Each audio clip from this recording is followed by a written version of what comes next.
ஆண்டவர் ரிப்போர்ட்டை கேட்கல, அவன் கண்டிஷனை பார்க்கல, எத்தனை நாள் ஆச்சு, நாருமா நாட்டு இதெல்லாம் பார்க்கல. அவர் செய்யணும்னு வந்துட்டார். இந்த காலை நேரத்துல மரியாதை உன் குடும்பத்துல உன் வீட்டுல இந்த மகிமை வெளிப்படுத்தணும்னு அவர் வந்துட்டார். என் ஆண்டவர் செய்யாமல் விட மாட்டார் என்று நம்புகிறவர்கள் ஆமே. அவர் செய்யணும்னு வந்துட்டார். அவர் செய்யறத தடுத்துறாதீங்க. ஆமே.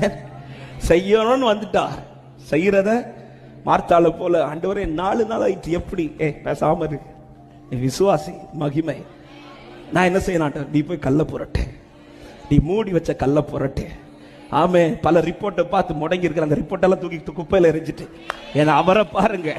இன்னைக்கு கர்த்தருடைய அதிசயம் விளங்கும் என்று நம்புகிறவர்கள் எத்தனை பேர் நம்புறீங்க? இன்னைக்கு கர்த்தர் என் குடும்பத்துல என் வாழ்க்கையில தமது மகிமையை விளங்க பண்ண போகிறார். ஹல்லேலூயா. இயேசு வந்திருக்கிறார்.